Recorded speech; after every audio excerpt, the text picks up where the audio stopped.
چلیں جی ٹھیک ہے.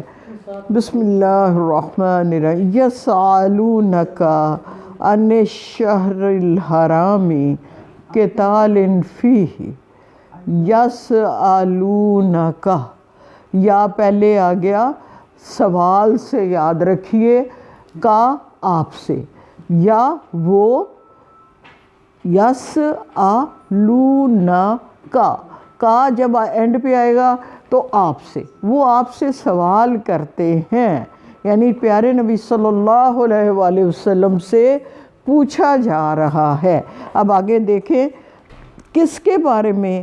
عن الشہر، شہر کہتے ہیں مہینے کو، مہینے کے بارے میں.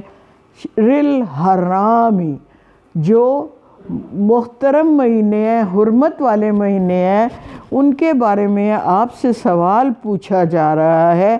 قتال فیہ، کہ اس میں قتال کیسا ہے.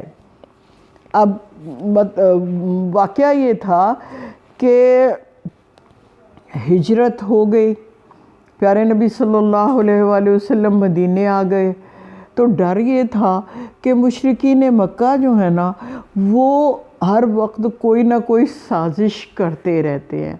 تو ایسا نہ ہو کہ وہ کوئی سازش کر رہے ہوں ہمارے خلاف. تو آپ نے عبداللہ بن حبش، ان کے سرکردگی میں 3-4 لوگوں کا ایک ان کو کمانڈر مقرر کیا اور ایک دستہ بنا کے وہاں بھیجا مکہ میں. وہ مکہ سے کچھ دور ہی تھے. تو مشرکین کا ایک شخص جو تھا، وہ جاسوسی کے یا اسی طرح سو لگانے کی غرض سے ادھر کوئی گھوم پھر رہا تھا. ایسا ہوا کہ اس کے ساتھ مسلمانوں کا لڑائی جھگڑا ہو گیا اور اس شخص کو مار دیا گیا. اس کا نام تھا عمر بن عبداللہ الخضری. اب وہ جب اس کو مارا گیا تو اس دن رجب کی آخری تاریخ تھی. اب جو تھے مکہ والے، انہوں نے بڑا شور مچایا، کیونکہ مہینوں کی حرمت جو ہے وہ موسوی شریعت سے چلی آ رہی تھی. یعنی کہ رجب، اس کے علاوہ آگے ذیقعدہ، ذی الحجہ اور محرم، یہ 4 مہینے جو ہیں اللہ جی کے نزدیک یہ محترم مہینے ہیں. اور ان مہینوں میں عرب کی روایات کے مطابق کوئی شخص لڑائی جھگڑا نہیں کرتا. اور ایون کہ خانہ کعبہ میں اگر اپنے دشمن کو بھی دیکھ لیتا تھا تو وہ باپ کے قاتل کو کا لفظ استعمال ہوتا ہے، کیونکہ عرب میں دشمنیاں تو عام تھی نا. تو ایسا ہو جاتا تھا تو تب بھی لڑائی نہیں ہوتی تھی. اب جو مشرکین مکہ تھے اور ان کو ایک بہانہ مل گیا، انہوں نے طوفان اٹھا دیا کہ کیوں قتل کیا ہے. اب یہاں اللہ جی پیارے نبی صلی اللہ علیہ وسلم کو وحی کے ذریعے بتا رہے ہیں کہ آپ سے یہ پوچھ رہے ہیں کہ قتال کے مہینوں میں. پیارے نبی صلی اللہ علیہ وآلہ وسلم تو بہت معصوم تھے، ان کو تو کوئی دنیا کا پتہ ہی نہیں تھا، پڑھے لکھے بھی نہیں تھے. ان کے پاس جو علم تھا وہ اللہ جی کا دیا ہوا علم تھا. تو اب ہمیں بیچ بیچ میں جو چیزیں نظر آتی ہیں کہ اللہ پاک ان کو خود گائیڈ کر رہے ہیں، ان کو کہہ رہے ہیں آپ ان سے کہہ دیں، کل آپ فرما دیجئے میرے حبیب، قتال فیہ کبیر، کہ اس میں قتال، جھگڑا، لڑائی، قتل کرنا، فیہ، اس میں، کبیر، بڑا گناہ ہے، بڑا غلط عمل ہے. یعنی رجب کے مہینے میں اگر کوئی قتال کرتا ہے تو یہ بڑا سخت غلط قدم ہے. لیکن وَالصَّدُّ، اور روکنا، صد عن سبیل اللہ، اللہ کے راستے سے روکنا. یہاں ایک بات یاد رکھنی ہے، یہ سورت جو ہے ہجرت کے بعد نازل ہوئی ہے، اور ہجرت سے پہلے 13 سال پیارے نبی صلی اللہ علیہ وآلہ وسلم نے مکی زندگی میں اللہ جی نے کبھی بھی یہ نہیں کہا تھا مسلمانوں کو کے لیے کہ وہ ہاتھ اٹھائیں، یا نبی اکرم صلی اللہ علیہ وآلہ وسلم کو ہمیشہ یہ کہا کہ آپ درگزر سے کام لیں۔ جب ہجرت ہو گئی اور لوگ مسلمان مدینہ پہنچ گئے تو پھر ان کو یہ اجازت ہوئی کہ اینٹ کا جواب آپ کو پتھر سے دینا ہے۔ ایسا نہیں ہے کہ کوئی آپ کے اوپر چڑھائی کرتا چلا جائے اور آپ اس کا آگے سے سر اور نیچے۔ حضرت عیسیٰ کی قوم کا تو یا حضرت عیسیٰ کا پیغام تو یہ تھا کہ اگر ایک گال پہ تھپڑ مارا ہے تو دوسری آگے کر دو۔ ہمارے نبی صلی اللہ علیہ وآلہ وسلم کو یہ حکم نہیں تھا۔ جتنا میں نے بتایا اس کو یاد رکھنا ہے کہ مکی زندگی میں آپ کو صبر کرنے کی تلقین تھی۔ جب آپ مدینہ شفٹ ہو گئے تو پھر آپ کو جہاد کا باقاعدہ، قصاص کا حکم باقاعدہ، اس میں آپ نے سارے وہ احکامات پڑھے ہیں جو ہجرت کے بعد نازل ہوئے تھے۔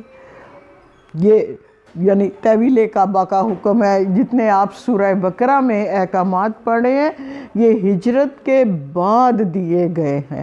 یعنی 11 جو ہے نبوی، پیارے نبی صلی اللہ علیہ وآلہ وسلم کی نبوت کے 11ویں اور 12ویں سال، اور ہجری کا پہلا اور دوسرا سال یہ، اور اسی میں ابھی اللہ جی کو تو پتہ تھا نا کہ بدر کا مارکہ ہونے والا ہے۔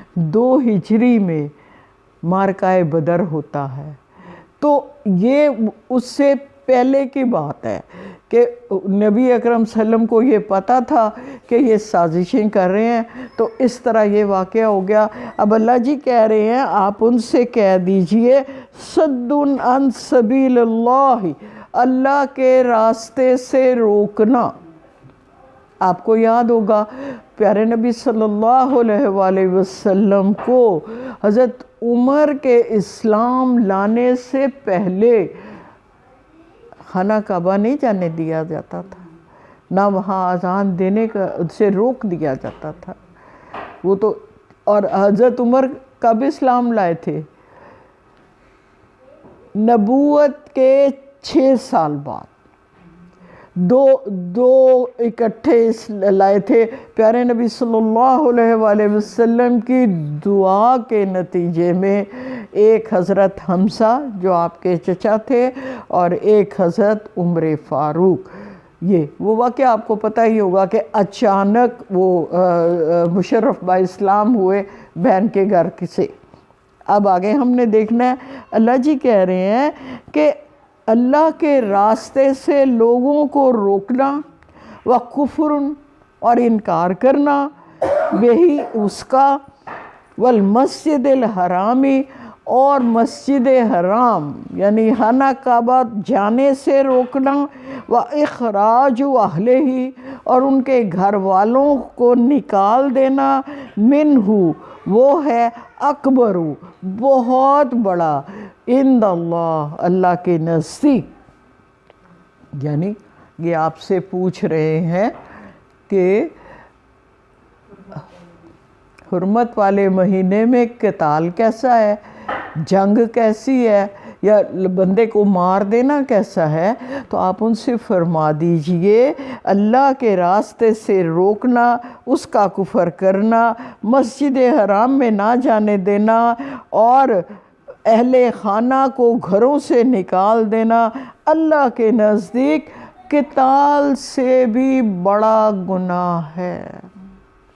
اب سوچنے کی بات ہے، یہ دیکھ لیجئے یہاں جو باتیں کہی گئی ہیں ہم اپنے ذات کے حوالے سے سوچیں، کیا ان میں سے ہم تو نہیں کبھی کچھ ایسا کہہ دیتے کہ اللہ کے گھر کی طرف مت جاؤ، یا یہ کہ کسی کو زبردستی، گاؤں میں تو آپ نے بھی دیکھا ہوگا وہ ڈیرے لوگ جہاں پہ سسٹم اس طرح کے ہوتے ہیں وہاں تو یہ چیزیں عام ہیں کہ گھر سے نکال دیا ان کو، کسی کو بھی، اور آگ لگا دی گھر کو، فلموں میں بھی دکھاتے ہیں، ویسے بھی دکھاتے ہیں اس طرح کی چیزیں۔ تو اللہ جی کہہ رہے ہیں یہ قتل سے بھی زیادہ بڑا گناہ ہے، نہ دانستہ یا دانستہ، دونوں صورتوں میں آپ نے یہاں ہمارے یہاں کیا رواج ہے، ایس مسجد نہ جا، اے وابیاں دیے، اے احمدیاں دیے، اے فلانے دیے، ٹمکانے دیے، پتہ نہیں کی دیے۔ تو اصل میں تو آپ اللہ کے گھر جانے سے روک رہے ہیں نا، سوچنا یہ ہے نا۔ تو ان چیزوں کو مٹانا چاہیے، کیونکہ ہمیں اللہ پاک سورہ آل عمران میں کہتے ہیں وَلَا تَفَرَّقُوا وَاعْتَصِمُوا بِحَبْلِ اللَّهِ جَمِيعًا وَلَا تَفَرَّقُوا، اللہ کی رسی کو مضبوطی سے تھام لو اور فرقہ بازی میں نہ پڑو۔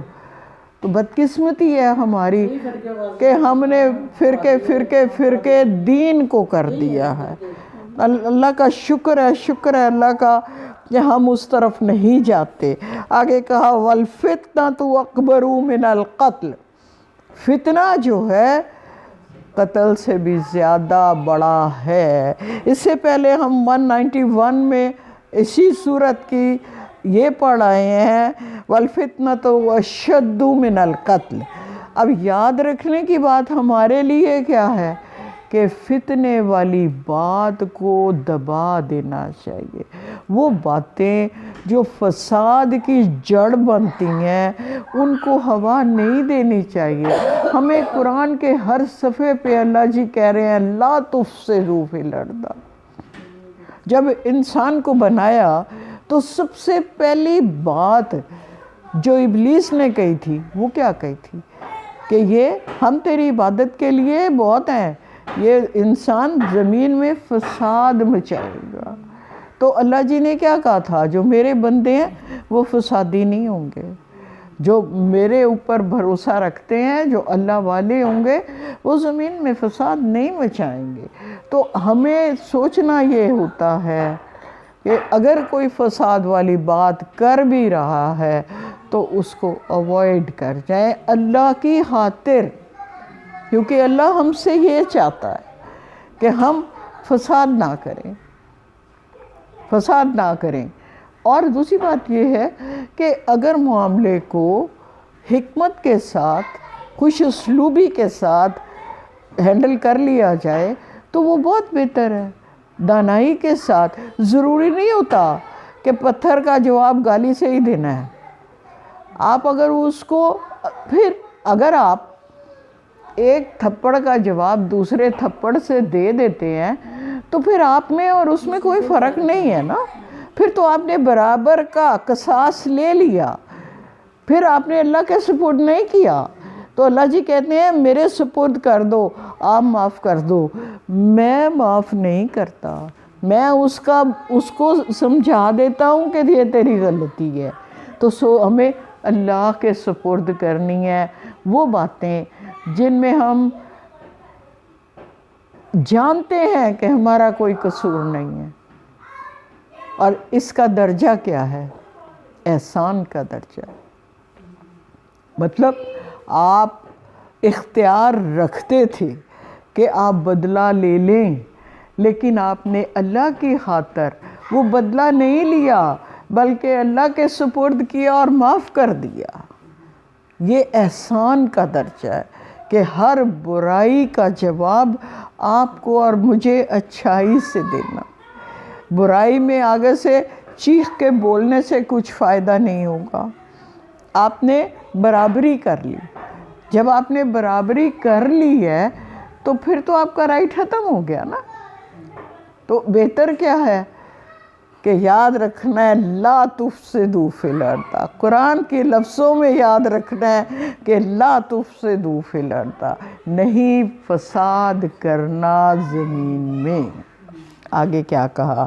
اور اللہ جی کہہ رہے ہیں فتنے والی بات جو ہے وہ تو قتل سے بھی زیادہ خراب ہے۔ وَلَا يَزَالُونَ يُقَاتِلُونَكُمْ حَتَّى يُرُدُّوكُمْ عَنْ دِينِكُمْ إِنِ اسْتَطَاعُوا۔ وَلَا يَزَالُونَ، وہ نہ باز آئیں گے، يُقَاتِلُونَكُمْ، تم سے لڑتے ہی رہیں گے، کم اینڈ پہ ہے نا، یو وہ قاتلونکم تمہارے ساتھ لڑائی جھگڑا قتال کرتے رہیں گے، حتیٰ یہاں تک کہ یردوکم پھیر دیں تم کو، عن دینکم تمہارے دین سے، ان استطاعوا اگر ان کے بس میں ہو، اگر ان کے استطاعت ہو، اگر وہ کر سکتے ہوں تو لازم وہ لڑائی تم سے کرتے رہیں گے، اور اس کوشش میں رہیں گے کہ کسی نہ کسی طریقے سے تمہیں تمہارے دین سے یردوکم پھیر دیں، دوبارہ واپس تمہیں نان مسلم کر دیں۔ وہ اس چکر میں ہیں اور اسی وجہ سے وہ تم سے قتال کرتے ہی رہیں گے، یعنی تمہیں تنگ کرتے رہیں گے۔ ومن اور اگر جو یرتدد مڑ گیا، اپنے دین سے پھر گیا، اسی سے لفظ ہے مرتد ہو گیا، منکم تم میں سے، ان دین ہی اپنے دین سے، فیمت اور وہ مر گیا، وہو کافرون جبکہ وہ کفر کی حالت میں تھا، فاولئک تو یہی وہ لوگ ہیں، حبطت ضائع ہو گئے، اعمالہم ان کے اعمال، فی الدنیا اس دنیا میں بھی، والآخرہ اور آخرت میں بھی۔ اب ہمیں کیا کہا جا رہا ہے کہ دین پر استقامت قائم رکھنی ہے۔ اللہ جی کا حکم یہ ہے، کوئی بھی رکاوٹ آئے، لوگ چاہیں کہ آپ کو، دیکھیے عام طور پہ کیا ہوتا ہے کہ آپ تو مسلمان ملک میں ہے نا، تو دین کی حفاظت ہماری حکومتوں کی، ہماری اسٹیٹ کی بھی ذمہ داری ہے، کیونکہ ہم نے اسلام کے نام پہ لیا ہے وطن۔ اب ہمارے لیے کیا ہے کہ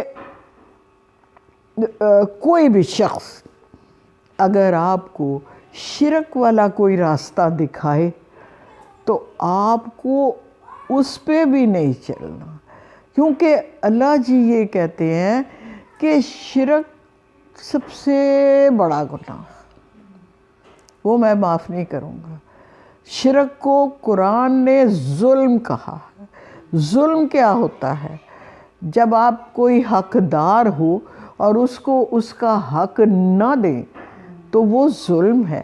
اللہ جی کا حق یہ ہے کہ وہ احد صمد لم یلد ولم یولد مانا جائے، وہ ساری طاقتوں کا منبع صرف وہ ہے، وہی بڑا ہے، باقی سب چھوٹے ہیں۔ یہ اس کی شان ہے، ہمیں اس کو اس کی شان کے مطابق اس کا رتبہ رکھنا ہے۔ اگر میں اس کے حکموں کو پامال کروں، اس کی طاقت میں کسی دوسرے کو شریک کر دوں تو میں نے ظلم کیا، میں نے اس مالک کو اس کا حق نہیں دیا جس نے مجھے پیدا کیا، مجھے ہر نعمت سے نوازا، جس کے پاس پلٹ کے جانا ہے اور اپنے ڈیڈز کا، اپنے معاملات کا، سب کا حساب دینا ہے جس کو۔ اب میں نے اس کے ساتھ ظلم و زیادتی کی، تو ہمیں ظلم کے جو راستے ہیں، شرک کے جو راستے ہیں، ان سے اپنے آپ کو ہر صورت بچانا ہے۔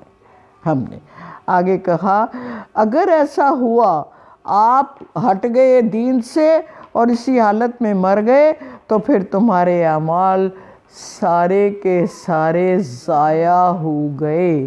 یہاں ایک نقطہ اور ہے، سوال کیا جاتا ہے کہ این جی اوز اتنے بڑے بڑے کام کرتی ہیں، لوگوں کے لیے اتنا اچھے وسائل مہیا کرتی ہیں، غریبوں کے لیے، مسکینوں کے لیے، تو کیا ان کو آخرت میں کوئی اجر نہیں ملے گا؟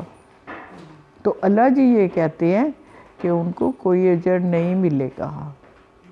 جو صاحب ایمان ہوگا سب سے پہلے، اور پھر آمنوا وعملوا الصالحات، آپ کو پتہ ہے پہلے ایمان لے آؤ۔ اللہ اور ایمان کیا ہے؟ اللہ کو تو سب مانتے ہیں، تو ایمان کیا ہے کہ محمد صلی اللہ علیہ وآلہ وسلم اللہ کے آخری رسول ہیں، ہم کو یہ ماننا ہے۔ اور اگر اسی دین پہ قائم ہو تو دنیا اور آخرت کے نیک اعمال آپ کے گنے جائیں گے اور آخرت میں ان کا اجر ملے گا۔ اور اگر آپ اس دین پہ نہیں ہو تو پھر آپ کے حبطت اعمالکم فی الدنیا والآخرہ، دنیا کے میں بھی نیک اعمال ضائع کر دیے جائیں گے اور آخرت میں بھی۔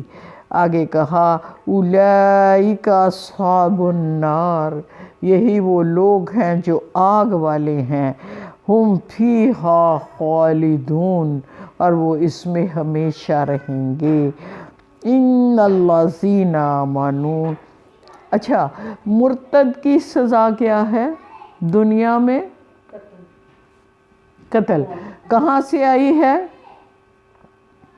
موسوی شریعت سے۔ کب آئی تھی؟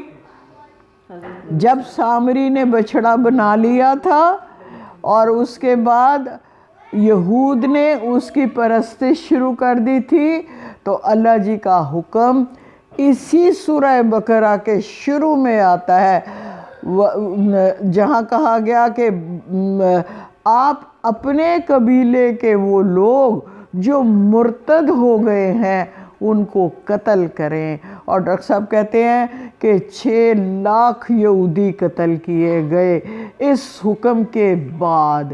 تو گویا یہ شریعت کا حکم موسوی کا مسلمانوں میں بھی پیارے نبی صلی اللہ علیہ وآلہ وسلم نے قائم رکھا۔ آگے چلتے ہیں۔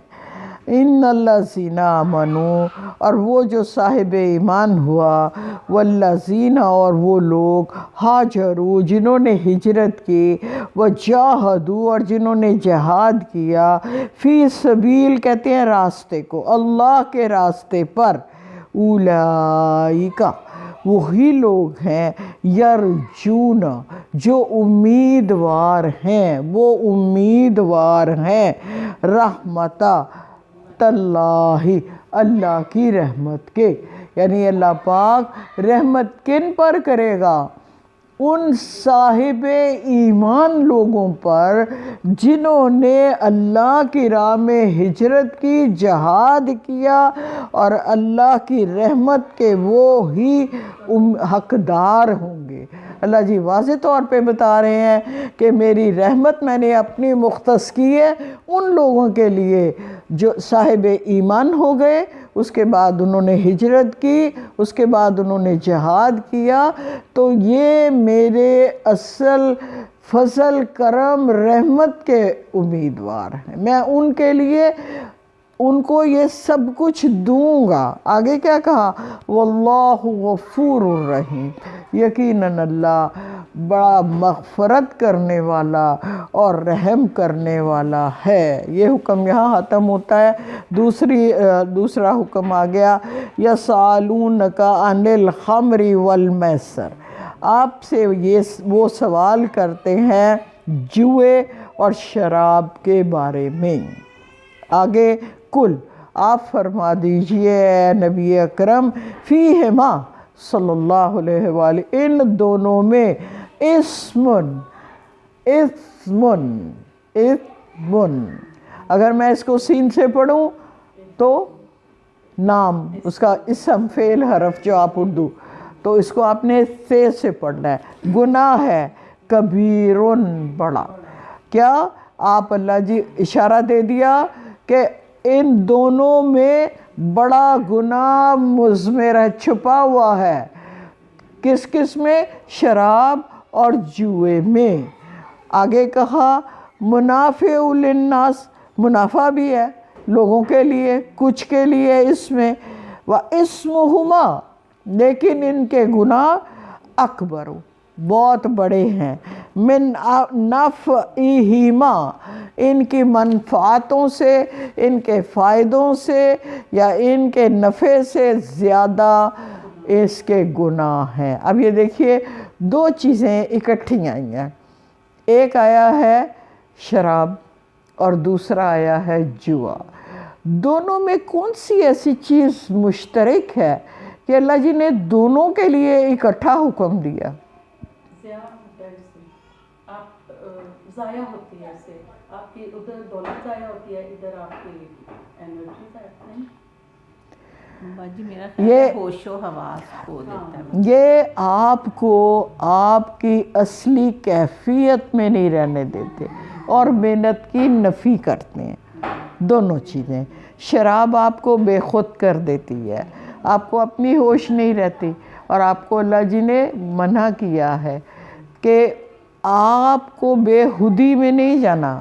کس نے کہا تھا؟ غالب نے کہا تھا، میں سے غرض نشاط ہے کس روح سے آہ کو، ایک بے خودی، ایک گونہ بے خودی مجھے دن رات چاہیے۔ یعنی جو آپ کے حواس باختہ کر دے، جو وہ نہیں چاہیے۔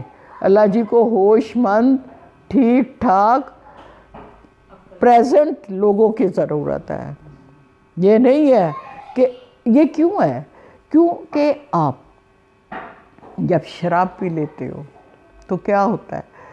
حالات کو فیس نہیں کرتے، حالات کو، اور اللہ جی نے ہمیں آزمائش کے لیے یہاں بھیجا ہے، ہمیں اس آزمائش کو فیس کرنا ہے۔ یہ نہیں کرنا کہ ہم آنکھیں بند کر لیں اور نظریں چرا لیں، یہ اس کی اجازت اللہ جی نہیں دیتے۔ اور جوئے میں کیا ہے؟ محنت کی نفی ہے۔ ایک چھابڑی لگانے والے کو اللہ زیادہ پسند کرتا ہے، آپ کے ہنر ہاتھ سے کام کرنے والے کو اللہ پاک بہت پسند کرتا ہے، بجائے اس کے کہ آپ جوا کھیل کے اور اس کے پیسے کما کے گھر لائیں۔ اس لیے آگے کہا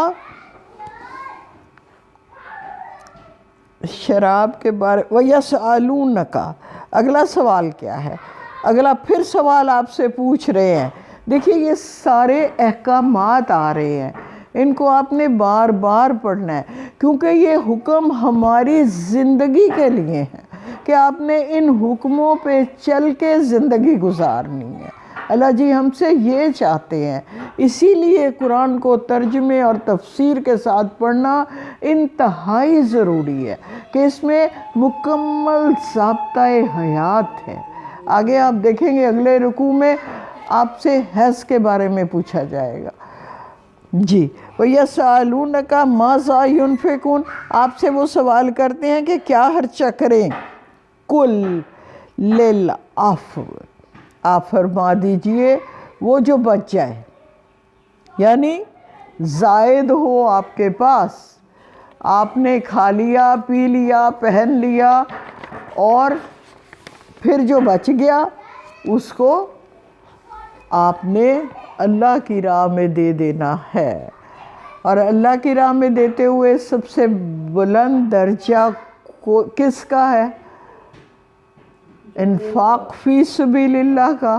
اور وہ کیا ہوتا ہے کہ دین کو جب جب ضرورت پڑے، جب جب آپ کا دین خطرے میں ہو، چاہے جہاد کی صورت میں، چاہے تبلیغ کی صورت میں، چاہے آپ قرآن کی صورت میں اس کو عام کرنا چاہیں، تو اس پر جو آپ خرچہ کریں گے وہ خرچہ آپ کا سب سے افضل ہے۔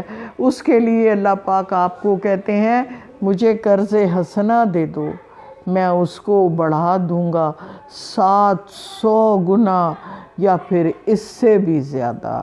مثال قرآن کی تیسرے پارے کے دوسرے رکوع میں اللہ پاک ایسے دیتے ہیں کہ ایک دانہ بوؤ گے زمین میں، اس میں ایک پودا ہوگا، اس پہ 7 بالیاں لگیں گی، اور ہر بالی پہ 100 دانے، میں تمہارے پیسے کو اس طرح بڑھا کے تمہیں لوٹاؤں گا۔ گویا وہ پیسہ جو آپ دین پر خرچ کریں گے جب دین کو خطرہ ہوگا، جہاد پہ، قرآن والوں پہ، کسی بچے کی ایسی جو قرآن میں ہے اس کی فیس پہ، اس کے کھانے پینے کے میں، اس کے یونیفارم پہ، اس کے جوتوں پہ، جہاں قرآن کلاس ہے وہاں کوئی چیز بجلی ان کی چل رہی ہے، اس کے لیے بھی اللہ جی نے یہی کہا ہے جہاں پانی دے رہے ہیں یہ اس پر جو خرچہ آ رہا ہے، یہ بھی اللہ جی نے یہ کہا ہے کہ 700 گنا، اگلی آیت میں کہہ دیا یا اس سے بھی زیادہ، آپ پڑھیں گے انشاءاللہ آئندہ اس کو، اس سے بھی زیادہ، اور پھر ساتھ یہ کہا کہ مجھے قرض دے دو اور میں تمہیں اتنا بڑھا کے لوٹاؤں گا۔ جب آپ ان کو سوچتے ہیں تو یہ سوچا کریں کہ جنت کی نعمتیں ساری ایسی ہیں نا جو 700 گنا چھوڑ کے اس سے بھی کہیں زیادہ ہوں۔ آگے دیکھتے ہیں، کذالک، اسی طرح، یبین اللہ، اللہ بیان کرتا ہے، لکم، تمہارے لیے، آیاتی، اپنی آیات کو، واضح طور پہ، لعلکم، تاکہ تم تتفکرون، غور و فکر کرو۔ ابھی ہم نے جو اس کو کھولا ہے تو یہ ہے غور و فکر کرو، یعنی ایک آیت کھولو، اس کو کھول کے دیکھو کہ اس کے اندر کیا حکمتیں رب نے ہمیں دی ہیں، اس کے اندر اللہ نے کیا کیا چیزیں ہمیں دینے کے وعدے کر لیے ہیں۔ یہ ہے غور و فکر کرنا۔ اللہ جی ہمیں کہتے ہیں افلا یتدبرون، قرآن پر تم غور و فکر کیوں نہیں کرتے ہو؟ تو اللہ جی ہمیں غور و فکر کی توفیق عطا فرمائے اور ان نعمتوں کا ادراک عطا فرمائے، ان سمجھ کی ہماری کو بڑھا دے کہ ہم دین کا راستہ چنیں۔ آگے کہا فی الدنیا والآخرتی۔ اچھا، اب یہ جو ہے نا تتفکرون، ہم غور و فکر کریں فی الدنیا، اس دنیا کے بارے میں بھی، اور والآخرہ، اور آخرت کے بارے میں بھی۔ ابھی ہم نے دونوں چیزوں کو دیکھا، دنیا میں بھی کیا فائدے ہیں، اور اصل میں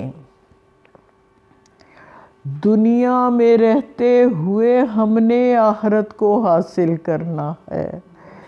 دنیا کے کاموں میں ہماری، اللہ جی نے ہمیں یہ ضابطہ حیات کیوں دیا ہے کہ آپ اس کے مطابق زندگی بسر کر لو، تو وہ جب موت آ جاتی ہے تو دارالعمل تو ختم ہو جاتا ہے، آپ عمل تو نہیں کر سکتے۔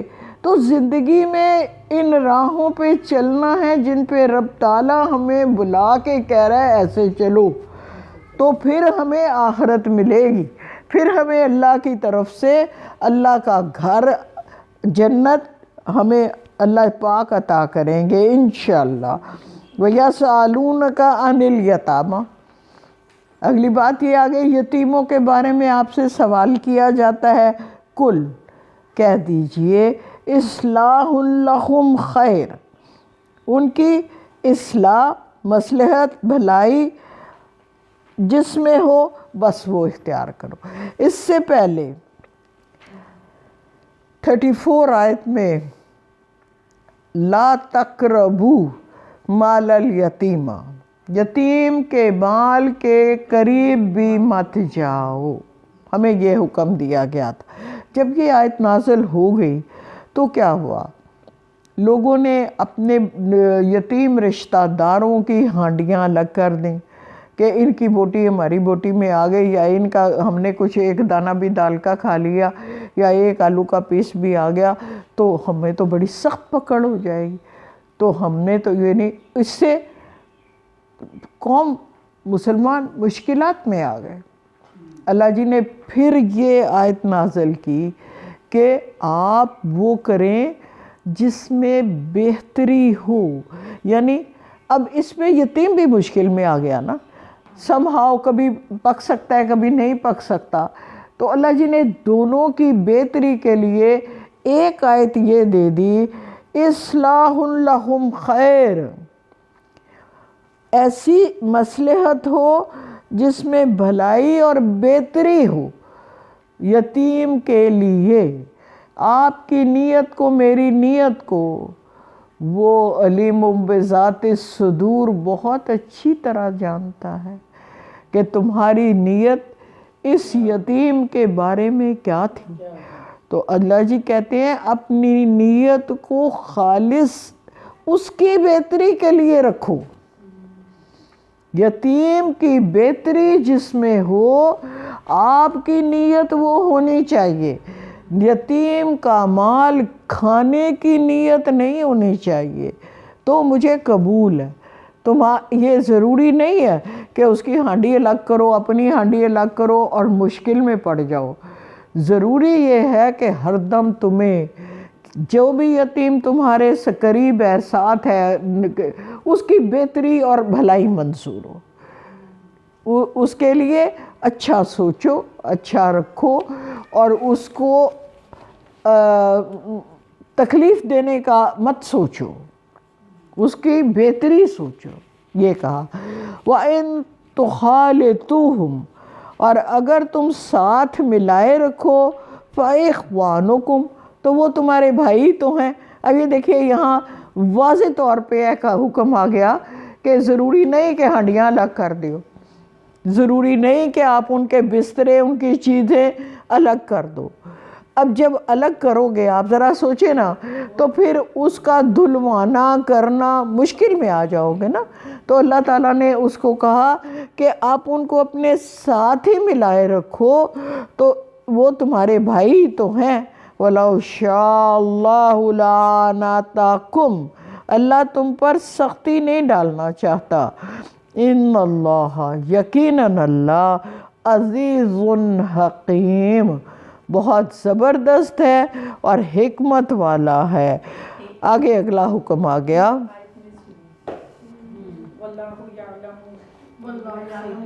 221 نمبر آیت، وَلَا تَنْكِحُوا الْمُشْرِكَاتِ حَتَّى يُؤْمِنْ، نہ نکاح کرو تم کسی مشرک عورت سے جب تک کہ وہ مومن نہ ہو جائے۔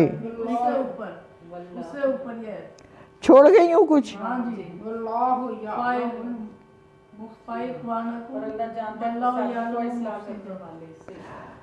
واللہ یعلم المفسد ومن المصلح، یہ چھٹی ہے۔ ہاں جی، صاف صاف ہے، اللہ جانتا ہے مفسد کون ہے اور مصلح کون ہے، اردو لفظ ہے۔ فساد کرنے والا کون ہے اور اصلاح کرنے والا کون ہے۔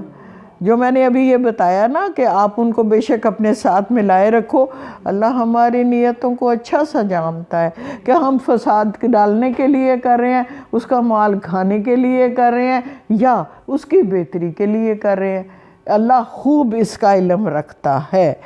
آگے کہا 21 نمبر آیت 221 کہ مشرک عورت جو ہے جب تک وہ مومن نہ ہو جائے تو اس سے نکاح مت کرو۔ دیکھیے کافر نہیں کہا، سوچنے کی بات ہے، مشرک کا ہے، تو گویا شرک سے ہر صورت بچنا، یاد رکھنے کی بات یہ ہے۔ آگے کہا وَلَا عَمَاتٌ مُؤْمِنَاتٌ، اور لونڈی جو مومن ہو، خیر بہتر ہے، من مشرکات، ایک مشرک عورت سے، وَلَوْ اگرچہ کہ اعجبتکم، وہ تمہیں اچھی لگتی ہو۔ یعنی رشتے ناتے کرتے ہوئے، شادیاں کرتے ہوئے یہ دھیان رکھو دین والا ہو، مرد بھی اور عورت بھی۔ یعنی تم اگر بیٹی بہن کی شادی کرنے جا رہے ہو تو دیکھنا یہ ہے کہ آدمی چاہے بہت مالدار نہ ہو لیکن دین والا ضرور ہو۔ ہمیں اللہ جی رول بتا رہے ہیں۔ آگے کہا وَلَا تَنْكِحُوا الْمُشْرِكِينَ حَتَّى يُؤْمِنُوا، نہ مشرک مرد سے شادی کرو جب تک کہ وہ ایمان نہ لے آئے۔ وَلَا عَبْدٌ مُؤْمِنٌ خَيْرٌ، اور بندہ غلام جو ہے مومن وہ بہتر ہے، من مشرکن، مشرک مرد سے، وَلَوْ أَعْجَبَكُمْ، اگرچہ وہ تمہیں پسند ہی ہو۔ اولئک، یہی وہ لوگ ہیں، یدعون، جو دعوت دے رہے ہیں تم کو، الی النار، آگ کی طرف۔ سوچ لیجئے مشرک کے ساتھ شادی، چاہے وہ عورت ہے اور چاہے وہ مرد ہے، اللہ جی کہہ رہے ہیں یہ آپ کو آگ کی طرف لے جائیں گے۔ تو آگ سے ہم سب کو بچنا ہے، اللہ پاک یہ کہہ رہے ہیں۔ واللہ اللہ یدعو بلا رہا ہے الالجنتی جنت کی طرف آپ کو، والمغفرتی اور مغفرت کی طرف، بے اذن ہی اپنے حکم سے۔ اللہ پاک آپ کو چاہتا ہے جنت مل جائے، آپ کو جنت کے راستے بتا رہا ہے، آپ کو یہ بتا رہا ہے کہ میرے ساتھ شرک نہیں کرو گے تو جنت مل جائے گی۔ مشرک عورت سے نکاح کرو گے یا مشرک مرد سے نکاح کرو گے تو یہ تم کو آگ کی طرف لے جائیں گے، جبکہ رب تعالیٰ جو حکم دے رہا ہے اگر ان کی پابندی کرو گے تو یہ آپ کو جنت کی بشارت دیتے ہیں۔ وَيُبَيِّنُ آیَاتِهِ لِلنَّاسِ لوگوں کے لیے وہ بیان کرتا ہے اپنی آیات کو واضح طور پر، لَعَلَّهُمْ تاکہ وہ يَتَذَكَّرُونَ نصیحت حاصل کریں۔ آگے چلیں، ٹائم کیا ہے؟ 4:25 کچھ تھوڑا سا کر لیتے ہیں اور بسم اللہ الرحمن الرحیم۔ وَيَسْأَلُونَكَ عَنِ الْمَحِيضِ وہ آپ سے حیض کے بارے میں سوال کرتے ہیں، پوچھا جا رہا ہے کہ حیض کے بارے میں ہمیں بتائیے، نبی اکرم صلی اللہ علیہ وآلہ وسلم سے سوال کیا جا رہا ہے۔ کل آپ فرما دیجئے، ہو اذن وہ تو اذیت ہے، تکلیف ہے، گندگی ہے، ناپاکی ہے، فَاعْتَزِلُوا النِّسَاءَ علیحدہ رہو عورتوں سے، فی المحیض حیض کے دنوں میں، وَلَا تَقْرَبُوهُنَّ نہ ان کے قریب جاؤ، حتیٰ یہاں تک کہ یطہرن وہ پاک نہ ہو جائیں، وَإِذَا اور پھر جب تطہرن وہ پاکیزہ ہو جائیں، فَاتُوهُنَّ تو پھر تم ان کے پاس جاؤ، من حیث امرکم اللہ جیسا کہ تم کو اللہ نے حکم دیا ہے۔ اب بات یہ ہے اللہ نے جیسا تم کو حکم دیا ہے، اس کو تھوڑا سا واضح کر لیتے ہیں۔ ہر وہ راستہ جو صرف ایک اللہ نے راستہ بتایا ہے جہاں سے آپ اولاد حاصل کر سکتے ہو، اس کے علاوہ جتنے راستے اور ہیں وہ سب باطل ہیں، وہ اللہ کو قبول نہیں ہے، اور یہ اللہ نے ہر انسان کی فطرت کے اندر رکھ دیا ہے۔ آپ نے دیکھا ہے جانور جو ہوتا ہے اس کو پتہ ہے کہ اس نے اپنی مادہ کے پاس کب کدھر کس سے جانا ہے۔ گویا ہمارے اندر یہ چیز کہ مرد کو یا عورت کو کے لیے راستہ مخصوص کون سا ہے اللہ نے اس کی فطرت میں ڈال دیا ہے، جن کو اب جانوروں کو پودوں کو کوئی سمجھ نہیں ہوتی نا، لیکن اس راستے کا سب کو پتہ ہے کہ اس طرح بچہ آئے گا یا گروتھ آئے گی، بس وہ راستہ ہے جو اللہ نے جائز قرار دیا۔ ان اللہ یقیناً اللہ یحب التوابین توبہ کرنے والوں کو پسند فرماتا ہے، محبت یحب پیار کرتا ہے، وہ یحب المتطہرین اور پاکیزہ لوگوں سے بھی پیار کرتا ہے۔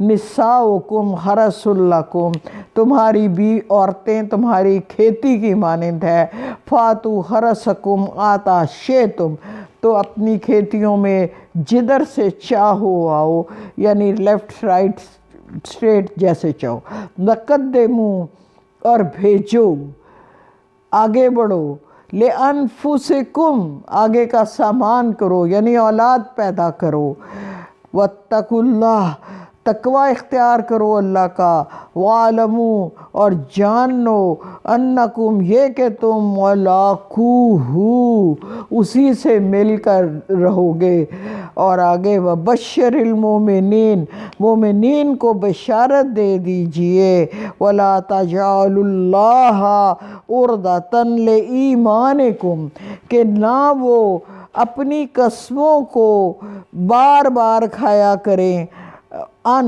یہ کہ تبرو کہ بھلائی نہیں کروں گا، وتتقو اور تقوی نہیں کروں گا، وتصلحو اور اصلاح بھی نہیں کروں گا، بین الناس لوگوں کے درمیان، یعنی نیکی کے کام نہ کرنے کی قسم نہ کھایا کرو۔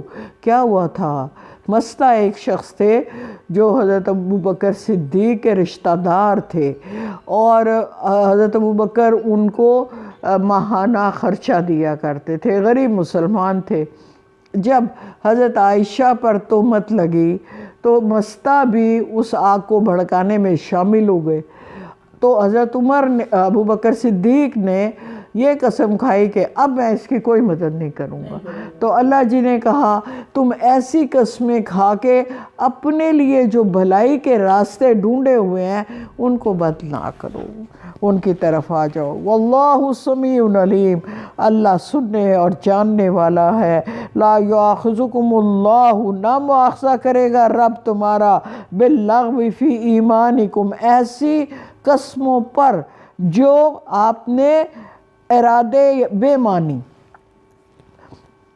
اللہ واللہ باللہ یہ کافیہ بنایا ہوا ہوتا ہے لوگوں نے، یا ہر بار اللہ دی قسم میں تے نہیں کیتا، تو اللہ جی اس قسم کا مواخذہ نہیں کریں گے، بلکہ جو آپ ارادتاً قسمیں کھاؤ گے اس پر آپ کی پکڑ ضرور ہوگی۔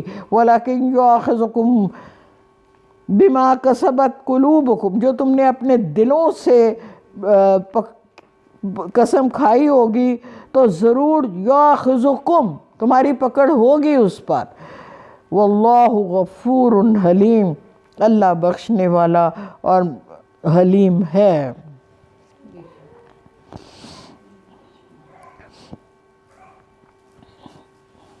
226 میں آگے اور حکم ہے،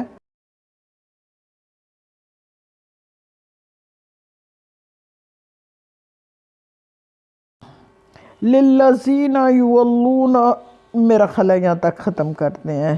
وآخر دعوانا ان الحمدللہ رب العالمین۔ 225 تک، آگے اس کو کھولنا پڑے گا تو ٹائم کچھ کم ہے۔